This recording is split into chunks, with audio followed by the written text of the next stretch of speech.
Welcome to the Hank Cisco Show, ladies and gentlemen. Don't touch that remote. I got a great show here. We're going to talk about boxing. We're going to talk about a boxer who is retired but is stepping back and helping youth. And he's working on, and you'll hear more about that, but he's a good friend of ours, and I want to tell you a little background about Mike Grant, former champion, IBC world champion. And I first met him, and his trainer, Don Turner, says, I got a fighter here, Hank, will you take care of him? I'm going to be traveling a lot. I said, okay, so we became friends, and I helped carry the bucket for him, and we become very close friends. And next thing you know, kept knocking guys out until he fought for the championship of the world. And in Madison Square Garden, and 2 busloads of people from Norristown went there, and we had a great ball. So I was so happy to hear. I got a phone call from, says, Hank, I'm going to be in Norristown. That's good. I think so. He stayed over my house, him and his protege here, and you'll hear more about them. But I just want to tell you a little background about him. And so now, introducing his corner, weighing 100 pounds, Mike Grant. Oh man! Welcome to the Hank Cisco Show. Introduce your friend. Thank you, man. Thanks for everyone for allowing me to come into the show today. I'd like to thank you. Talk loud so I can hear you, so I get over here. Okay, Rock, I got you. All right, let's go. My name is Michael Grant. Go ahead. I'm the former WBF heavyweight champion of the world. As Hank was saying earlier, I'm right now in the stage of stepping back from the game and bringing. Look at me, the camera's looking at you. My new protege back on board, Hakim Lopez. And this is the future. I'm the past, and now I release it over to the future. Yes, and it's going to be some amazing things coming up. I just mentioned about the name. Hakim Tito Lopez. Lopez. It's close. This is You're Espanol. So, you are an amateur fighter. right. And you've had 100 fights? Right. Correct. That's a lot. That's a lot, keeping busy. And Yeah, I don't yeah. see no broken nose or cauliflower ears. So it looked like you're missing some punches good. All right. So tell me, how did you get hooked up with Mike Grant? Actually, we hooked up. In Atlanta, Georgia? Yes, actually, at my boxing gym. He brought a fighter over to spar, and from there, my dad and us, we knew him off the bat. Michael Grant. That name is a household name, man. From there, it was But do you have a gym or something? You work with the youth or something, right? Yes. What do you do? Well, you're following me. When I used to get a pal and all that stuff, right? All right. Well, the goal is basically we deal with youth from the ages from 10 years old up to 18, 20 years old, whatever. But the goal is mentoring through boxing. Yeah. And basically, we setting up programs where we basically mentor these kids who are troublesome or basically just looking for the next thing to get into. So I've been basically hitting this program off and on. I have to say off and on because sometimes I have to go away for big fights and everything. But Yeah. I've been targeting this trial for about 3 or 4 years now, and it's been a little bit difficult sometimes because I do travel a lot for my fights and everything. But now I'm stepping back and giving it full. Right. Well, you could be like a manager or a trainer, combination, both. Well, with Hakim, yes. I will manage Hakim's career. You're his manager. Yes, sir. When he turns pro. Yes, sir. Is he the only one you got? Yes, actually, and he has his brother behind him. His name is Naji. Who? You got any Italian fighters? No. What's going on here? No. You got a Puerto Rican, right? Yes. Puerto Rican, right? You got to get one Italian. Well, they're hard to come by. Hey, goodbody. You know that song, right? Yeah. We spent a lot of nice times. I think we hit every good restaurant in the Norristown area. Cheesesteaks and spaghetti and meatballs. And I like the way he twists his spaghetti. go like this, as if he's blessing it, With the spoon. Yeah, with the spoon, yeah, well, that's, you're better like that there. So, now, tomorrow night, tell me about tomorrow night. Great. There's a fight tomorrow night at the 2300 Arena with Hank Lundy. Hank Lundy. Yeah, it's down by Tony Luke. Hank Yeah. Lundy. Yes. And who is he fighting again? I really don't know his opponent. I don't know. And Don Turner has a fighter going to fight tomorrow night. Exactly. So, two of them, I think 2 or 1. No, just one. Just one. And the thing is, Don called me up and basically to come assist him in the corner of the fight, which is Are you going going to be in the corner tomorrow? Yes, sir. All right. You don't mind if I tell this story, do you? No, go ahead. You don't even know what I'm going to say. I don't know. I don't. You were in the corner when Mike Tyson fought Evander. Yes. Holyfield, Yes, right? yes. You were in the corner. And a lot of people don't know this. We'll leave it out for the first time. When Mike, with Jack, what's his name? Tyson. When Mike Tyson bit part of his ear, right? Right. That part of the ear, and somebody handed the part of the ear to Mike Grant, right? Right. So Mike Grant gets his bloody part of the ear, and he threw it in the bucket, and he's out of there. So next thing you know, and the doctor, who was the referee, I can't, a great guy, he was a district attorney out there in Reno. Yes. Yeah, they were, where is it? So the doctor comes in, where is it? And Mike says, it's in the bucket. And somebody threw the bucket out, so actually that ear is floating around someplace.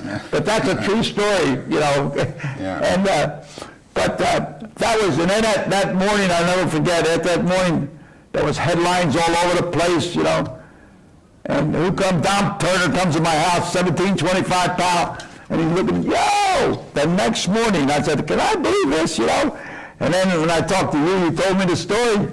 It's a wonder they didn't arrest you for getting rid of evidence. But now tell me, you're a good friend of Holyfield, right? That is correct. Yes. We actually, I got married here at the Bluebell Country Club, and he was basically one of my best men. Yes, I know, right? Yeah. So it's. I should have brought some of the pictures of the wedding. What a great wedding, Yeah. So Vander and I basically go back since 94, 95, and till right now, 2017. So probably right now it's been close to 22 years of relationship.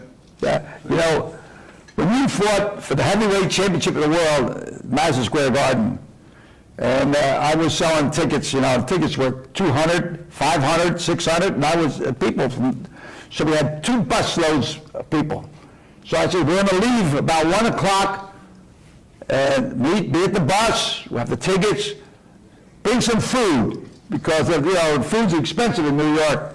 Right. So all my Italian friends, my God, they brought food that smelled like a delicatessen or something there. We had salami and peppers and everything, And we were having a feast when we got to New York.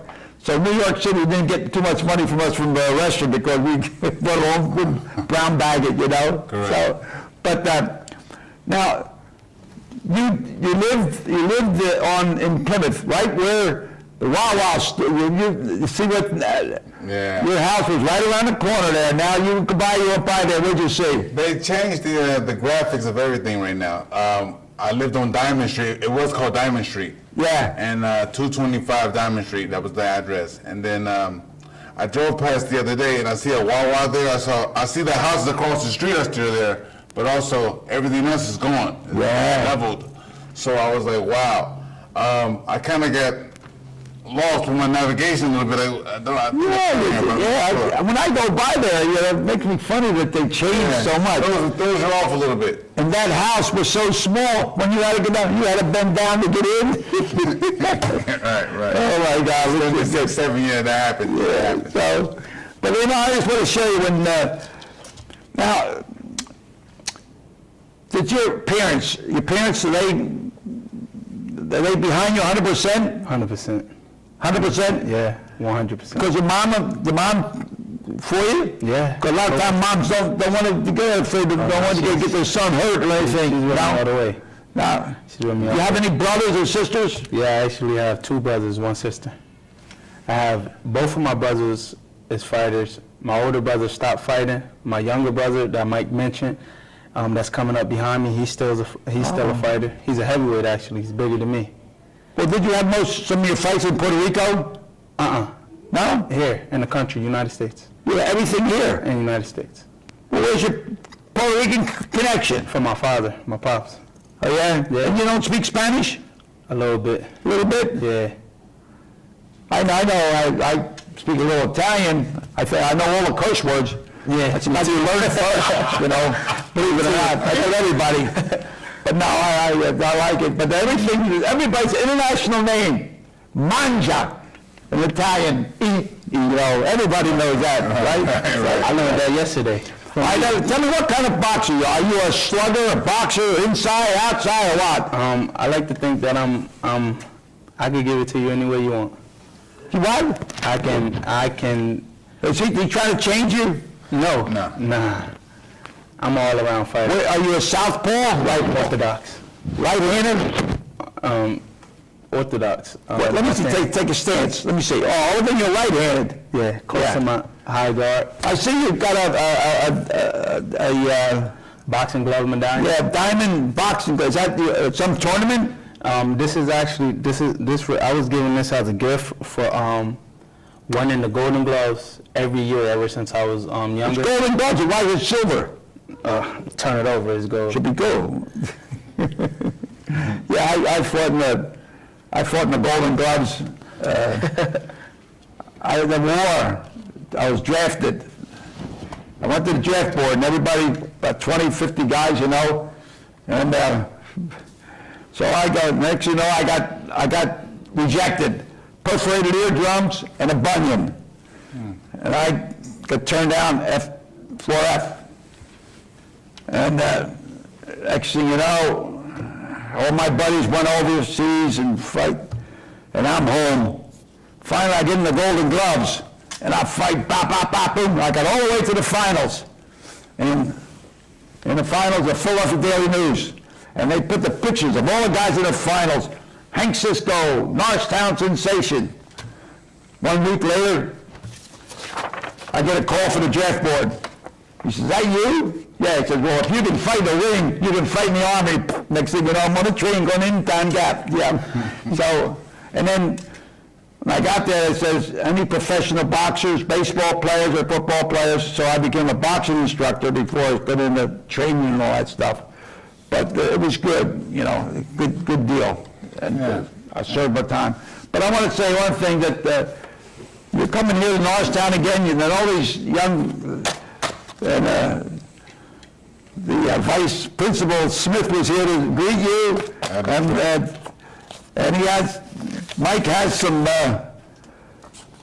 pictures here that he's autographing for all the students behind the cameras, and he's autographing the pictures that was upside down.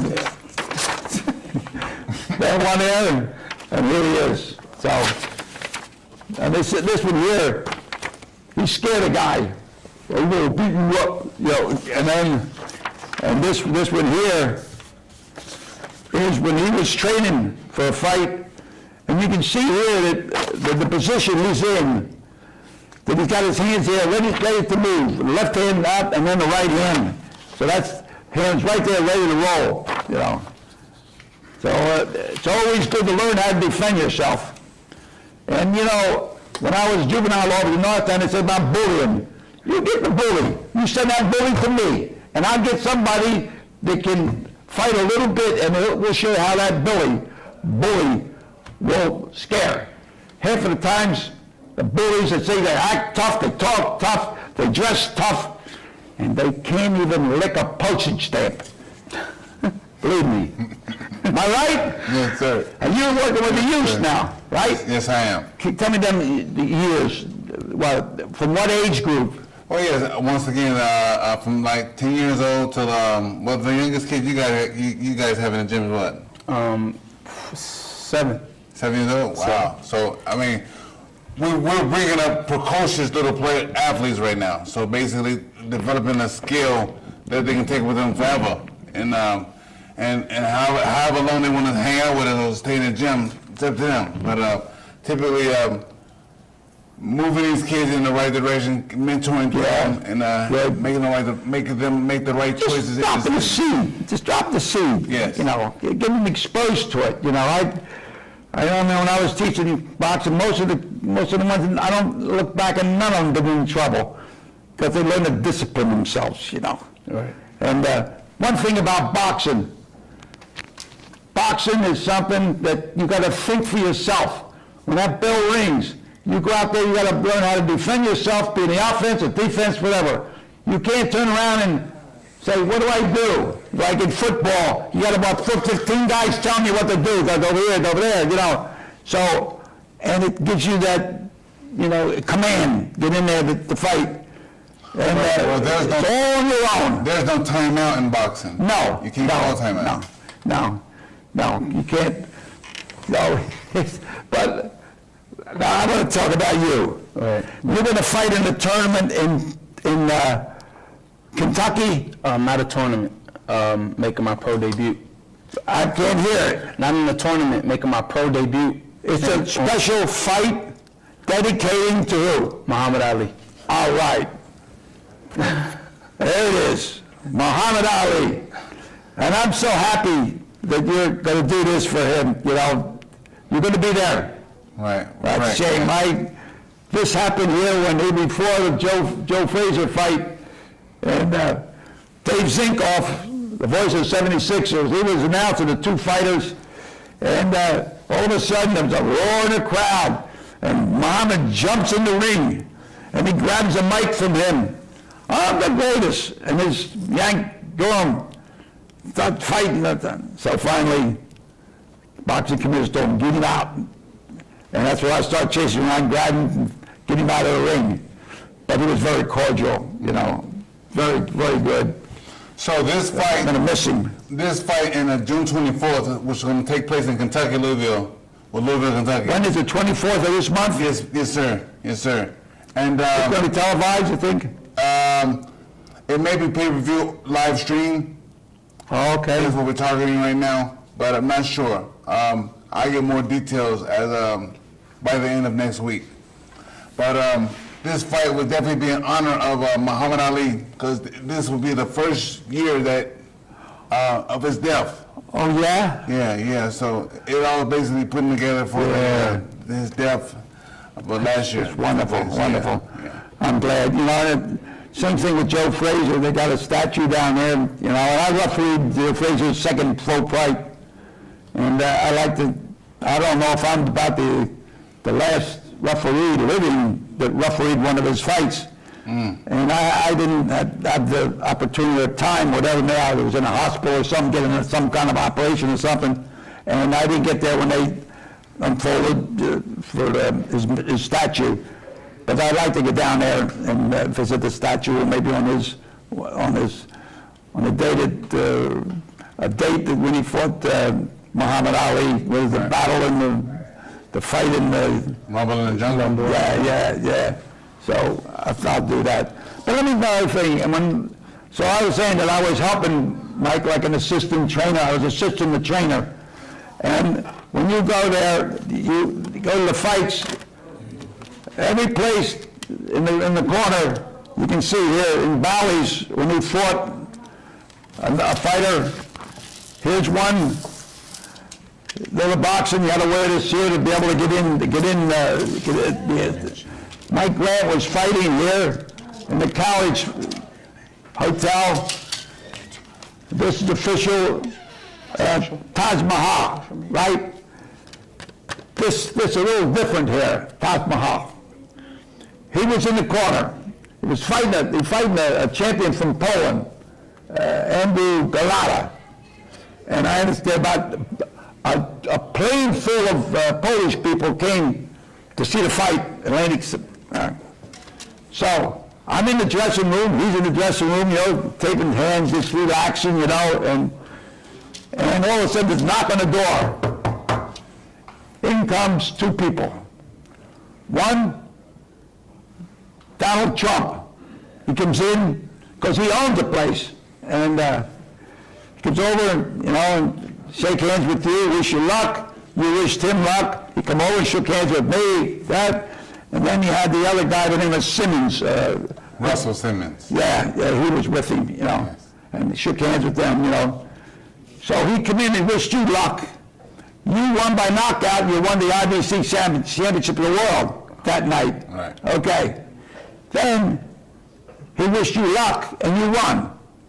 You wish him luck, he became president. Maybe you ought to touch base with him. Maybe he'll give you a job. You know, Mike Grant, you know, who knows? He's a bobs and weaves. And he's a big fight fan. Oh man, he's a big fight fan. You met him quite a few times. Yes, yes. Yeah. So I got a lady with the blue dress up there. Here's a question. She got a question for you. Lady up in the audience. What advice do I have for upcoming boxers? What is it? What advice do I have for upcoming boxers? All right. Well- Youth. I'm their youth. Yes, yes, yes. Well, you want to be disciplined. You want to have structure. You want to be disciplined when approaching an atmosphere of boxing. A lot of times, kids come to the gym unorganized, unprepared, and just basically themselves. So I would say have an open heart. Be ready to accept what's coming at you in the boxing field. Don't come in with this, you know, piss poor attitude, ready to knock somebody out, because all that are toned down. That's not going to get you nowhere. Calm down, be alert, and therefore be ready to receive from the trainer. And that's by opening up your heart to them, letting them know what's going on, so we can kind of work things out and figure things out how we can get you to be the best boxer you can be. So a lot of times, you want to hear basically what the trainer who's teaching you has to say, and then once you receive that portion of it, then you can start growing from that area. But that would be my advice for a fighter, for a young up-and-coming boxer. Right. Well, you know,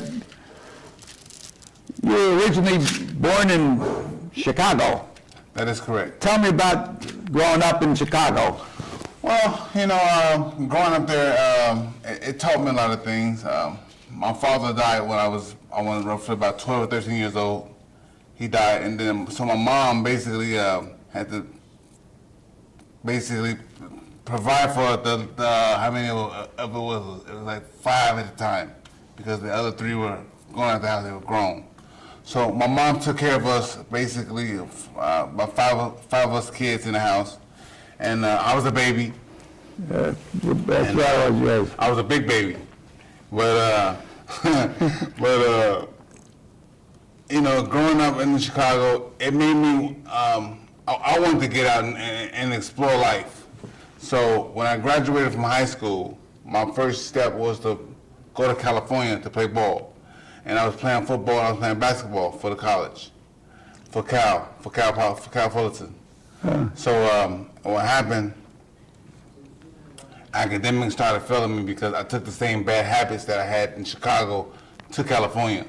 So I want to say after my second year, I started the red shirt. And then I took on another trade, and that was boxing. So I was 19 at the time. Yeah. So once I started boxing, I met a famous referee. His name is Richard Steele. Yeah, I met him, yeah. Big Yeah. name. So we actually, after meeting Richard Steele, he invited me to come back down to Vegas to train with him. And he made me an offer. He said, listen, I'll put you back in school. He says to me, I'll put money in your pocket weekly, give you a car, give you an apartment, and he says, you have to make me one favor. And I said, what is that? And he says, just train 2 hours a day for me. And I said, at 19 years old, when you make a type of proposal like that, at 19, you're going to take that because going back to school, having a car, having an apartment, and putting money in your But pocket. he believed in education. Yeah, he did. Absolutely. That's more important, right? But also, he wanted to make a champion, too. Yeah. At the same time. So that took place. I agreed to the terms. I called my mom, and I said, Mom, I'm my own man now. Don't send me no more money. She was pissed. She was upset, and she said, no, I'm not. No, you're not. Boxing, and she came down. I soothed her over, and it all basically worked out, and I became a boxing champion. And in a matter of 5 years later, I was able to buy her a house, buy her a car, take care of her. Well, when you fought Lennox Lewis, what they were, $1 million? Yeah. $1 million. Yeah. Yeah, I remember. No more than that. No more More than that. Yeah. Yeah, well, then I remember. Don't be putting all my financials out there, all right? Stop that. You know, when that fight, I jumped up in the ring, and I have the movies. I think if you YouTube the fight, you'll see after the fight I was there in the corner, you know. But we had all these different casinos where you fought. It was just a great experience, and thank God that you got out of the game. That you're not all beaten up, you know. Oh, you didn't win all your fights. Same thing with me. All sunshine makes deserts. If you want a beautiful garden, you have to have rain and the snow, and you have a nice blue garden. So when it starts raining and everything, don't worry about the newborn blind. Get in the wagon. Get in the wagon and hold the line. All right, we got 30 seconds. Come on. Tomorrow night we got the fight, right? Yes. And you're going to be watching. You learn from watching, right? I'm going to be watching ringside. That is correct. I'm working with a kid now. His name is Ishmael. I forget Ishmael's last name, but it's his first debut as well. And me and Don Turner are going to be working the kid's corner. You're going to be in the corner. Yes, sir. All right. You're a very religious guy. I know you're very religious. Every time we sit down to eat, you say a little prayer. Do you want to close our thing with a little prayer? Well, I can do that. Go ahead. Do that. That's just, Well, dear Heavenly Father, we'd like to thank you right now for this opportunity to speak to you and give you praise. And we thank Hank Cisco and the School of Norristown for accepting us and having us come on the show to give you the glory. And we thank you for everything that you've done to us and for us. In Jesus' name we pray and give you thanks. Amen. all right, thank you so much. So, and all the students will get one of these. He's going to autograph one for the students behind the cameras. And we also have a reporter here from where? Philadelphia, right? WHYY. Yeah, the WDC8BB. WHYY. WHYY, yeah. So she's going to come, I don't know. What's the good thing? So thank you, ladies and gentlemen. Thank you so much. And we're going to take a little shot with the big boxing gloves here after the show. So left hand high, stick and move, and keep your trunks off the canvas. And may God bless you. May you bob and weave. Thank you so much. Tito Lopez. That's right. Keep an eye out for Tito Lopez. Hakim Lopez, keep an eye out for him. Great fighter. Good guy. They stayed overnight. And they're still sleeping at 8 o'clock. I got the bell start ringing. Wake up! All right, thank you, Michael. Thank you so much, and may God bless both of you, okay? So, thank you for allowing us to come into your home, and may God bless each and every one of you, and keep adios amigos for my Hispanic friends. Adios. We got there. There, a little drink here. Drink to you, right? Yeah. Yeah. Allah means your help.